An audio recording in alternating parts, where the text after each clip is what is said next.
না না না না না, ছি ছি ছি, করেছো কি? সূরা হাসরের 3 আয়াত পড়লে 17,000 ফেরেশতা তার জন্য ক্ষমা চাইবে, এ হাদিস তো জাল। আর 3 আয়াত তো অনেক লম্বা হয়ে গেল। আরে ছোট্ট ছোট্ট ছোট্ট ছোট্ট একটি সূরা, সূরা ইখলাস। 3 বার সমান একবার কোরআন মাজিদ, 3 বার সমান একবার কোরআন মাজিদ, 3 বার সমান একবার কোরআন মাজিদ। 3 বার সূরা ইখলাস পড়লে কোরআন মাজিদ একবার সামনে কি হয়, 3 বার সূরা ইখলাস পড়লে একবার কোরআন মাজিদ পড়ার সময় নেকি হয়। নেকি লুটে নেন না, সমস্যাটা কোথায়? তার কাছে তো নেকির অভাব নেই।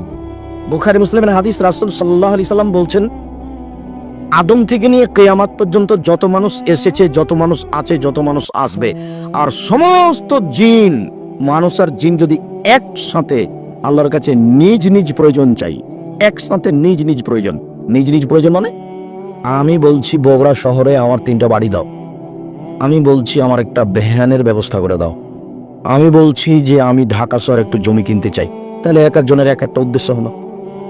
পৃথিবীর সব মানুষ, সব জিন যদি একসাথে নিজ নিজ প্রয়োজন চায়, আর আল্লাহ যদি সবাইকেই তার প্রয়োজন দিয়ে দেন, তো আল্লাহর কাছে অতটুকু কমবে না যতটুকু সাগরে একটা পাখি ঠোঁট ডুবালে ঠোঁটে যতটুকু পানি লাগবে, সাগর থেকে যতটুকু কমে গেছে ঠোঁট ডুবানোর কারণে, এতটুকু আল্লাহর কাছে কমবে না।